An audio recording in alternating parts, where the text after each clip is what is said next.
በደቡብ ምዕራብ ሶሪያ የምትገኘው የሶሪያ ዋና ከተማ ናት። ደማስቆ ትባላለች። ከደማስቆ ወጣ ብሎ ሲርናያ የሚባል እስር ቤት አለ። በአሁኑ ሰዓት ለ10 ዓመታት ሶሪያ በሆዷ ቋጥራ የኖረችው መከራና ስቃይ ለዓለማት ሚዲያ ግልጽ ወጥቷል።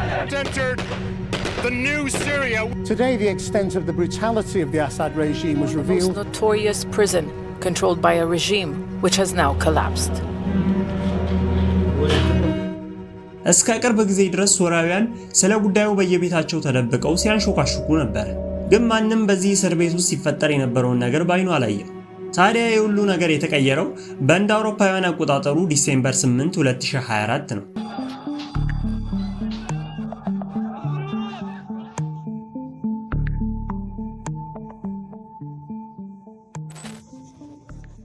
የአሳድና ቤተሰቦቹ አገዛዝ ሶሪያን ለብዙ ዘመናት ጨቁነው ሲያስተዳድሩ ቆይተዋል።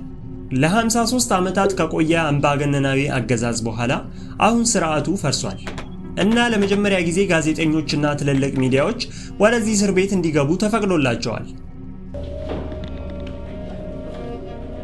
ዓለም በሙሉ ሲቀባበለው የነበረው የእስር ቤት ሂዩማን ስላውተር ሃውስ ወይም ደግሞ በእኛ ቋንቋ ቀጥታ ትርጓሜ የሰው ልጆች ቄራ ተብሎ ተሰይሟል።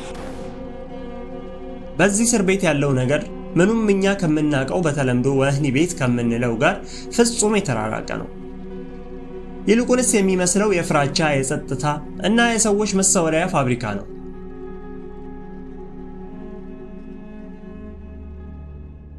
ሲርናያ እስር ቤት ልክ በብዙ ሀገራት እንዳሉት እስር ቤቶች እስረኞች ታርመው የሚወጡበት ቦታ ሳይሆን በጥልቀት ታስቦበትና በጥንቃቄ ተወጥኖ የተሰራ ነው። አንደርግራውንድ ወይም ከምድር በታች ሰዎችን በእርከን ለማሰቃየት የተሰራ መዋቅርን በውስጡ ይዟል። ማምለጥን የማይታሰብ የሚያደርጉ የግድግዳ ንብብሮች፣ እስረኛው የት እንዳለ ለማወቅ እንኳን ግራ የሚያጋቡ የውስጥ ለውስጥ የሚያስኬዱ መሸዋለኪያዎች፣ በየአጥሩ ማንም ከውስጥ ወደ ውጭም ሆነ ከውጭ ወደ ውስጥ እንዳይገባ የሚጠብቁ የአልሞ ተኳሽ ማማዎች፣ ሁሉም ነገር እስረኞቹ ከጭካኔ መፍለቂያው አለመውጣታቸውን ለማረጋገጥ የተነደፉ ናቸው። የሰብአዊ መብት ተከራካሪዎች እንዳሳወቁት ከእንደ አውሮፓውያን አቆጣጠር 2011 ጀምሮ ከ100,000 በላይ ሰዎች በዚሁ እስር ቤት ውስጥ ተገለዋል። አብዛኞቹ ቤተሰቦች የሟቾችን አስክሬን እንኳን መቅበር አልቻሉም። በህይወት ይኑሩ ወይም ደግሞ ሞተው ይሁን ራሱ ቤተሰቦቻቸው የሚያውቁት ነገር የለም።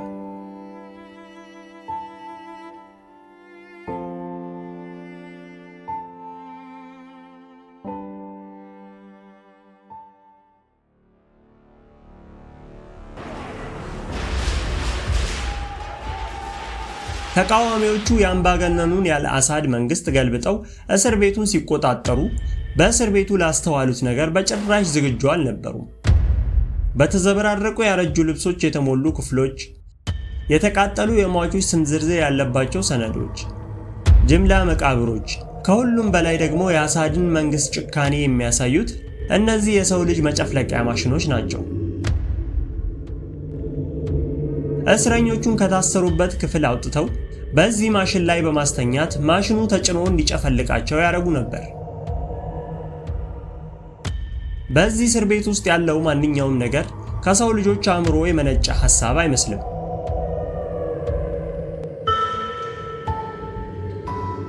እስር ቤቱን በተቆጣጠሩበት ሰዓት የአካባቢው ሰዎች፣ የፍለጋ ሰራተኞች እና ዓለም አቀፍ ድርጅቶች ሁሉም በአንድነት በሕይወት የተረፉ ሰዎች ካሉ በማለት ነፍስ የማዳን ርብርባቸውን አድርገዋል።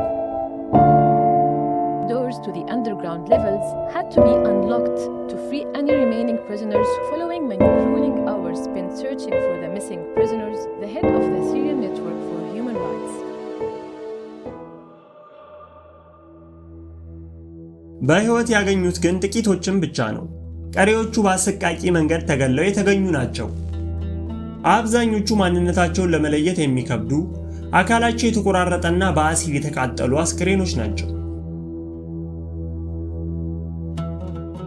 አንዳንድን መረጃ የያዙ መዛግብትም ተገኝተዋል።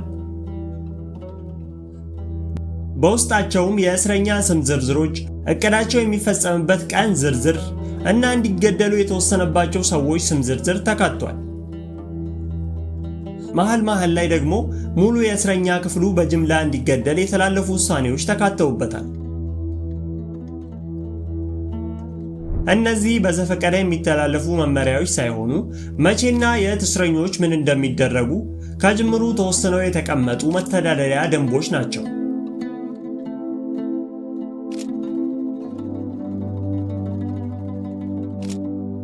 ከ2 ዓመት በላይ በዚህ እስር ቤት በስቃይ ያሳለፈውና ለጥቂት ከሞት የተረፈው ሰው ስነ ልቦናዊ ጫናው ከአካላዊ ጫና በላይ መሆኑን ስሜታዊ ሆኖ ያስረዳል።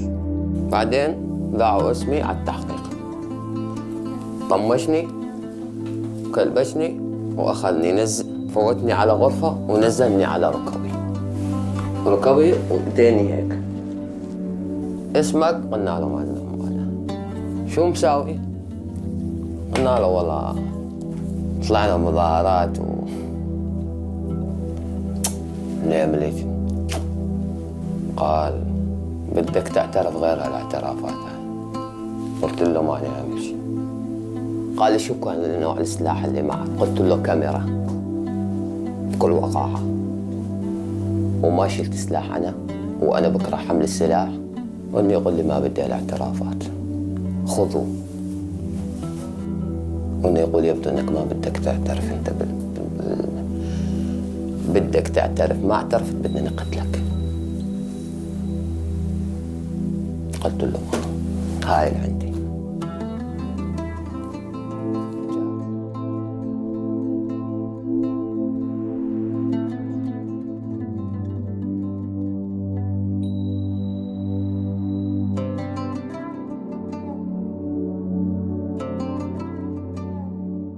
በእስር ቤት ውስጥ እስረኞቹ ጠባቂ ጋርዶቹን በእጅጉ ስለሚፈሩ በሹክሹክታ ማውራት ልምድ ሆኖባቸው ነበር። የፀሐይ ብርሃንን ሳያዩ ስንት ሰዓት እንደሆነ ወይም ቀኑ ምን እንደሆነ ሳያውቁ ለዓመታት በእስር ቤቱ ታስረዋል። ጠባቂ ጋርዶቹ እስረኞችን ይመግቧቸው የነበረበት መንገድ ከዚህም ይብሳል። መጀመሪያ እስረኞቹን ከመጠን በላይ እንዲራቡ ካረጉ በኋላ እንደ እርጎ ያሉ ፈሳሽ ምግቦችን አምጥተው ግድግዳው ላይ ይደፉታል። እስረኞቹ በእጅጉ ስለሚራቡ ከግድግዳው ላይ እርጎውን መላስ ግዴታቸው ነበር። ሃሉሲኔሽን ወይም ቅዠት ውስጥ እስኪገቡ ድረስ ለተከታታይ 5 ወይም 6 ቀናት ውሃ ሳይጠጡም እንዲቆዩ ይደረግ ነበር። ታስረው የወጡትን ሰዎች አንድ በአንድ ብትጠይቁ ቃላቸው አንድ ነው። ይህ እስር ቤት ሰው ምንነቱን እንዲረሳ ታስቦ የተነደፈ ነው። ሴድናያ አሁን ላይ እንደ እስር ቤትነት ባያገለግልም ብዙ ሺህ ቤተሰቦች ምላሽን ፍለጋ በደጃፉ ይሰበሰባሉ። የሙታን መዝገብ ላይ የልጃቸው፣ የባሎቻቸው ወይም ደግሞ የአባቶቻቸው ስም ቢኖር ብለው ደጋግመው ይፈልጋሉ። እቺ ሴት ለ15 ዓመታት የእስር ቤቱን መከፈት ዜና ስትጠባበቅ ነበር።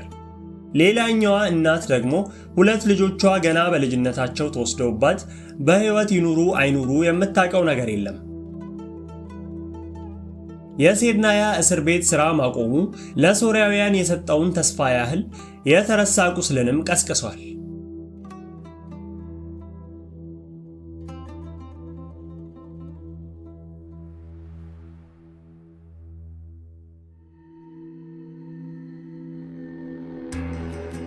ከፖለቲካዊ ጭቆናዎች ጎን ለጎን ደግሞ መርማሪዎቹ በዓለም አቀፍ ደረጃ ትልቁን የኬፕታጎን ማምረቻ ደርሰውበታል።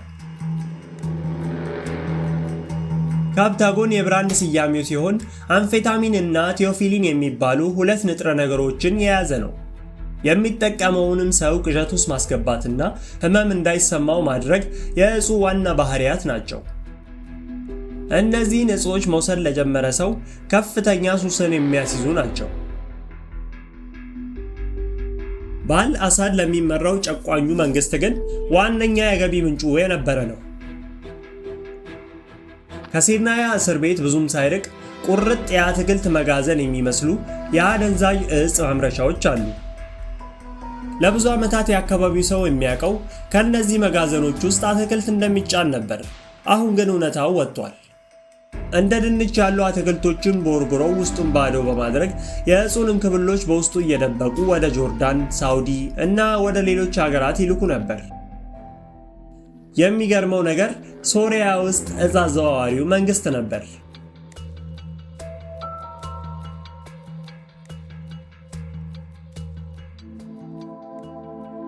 ዛሬ ላይ ሴድናያ እስር ቤት ሰው ባይታሰርበትም ያሳረፈው ጠባሳ ግን መለየው ሆኖታል።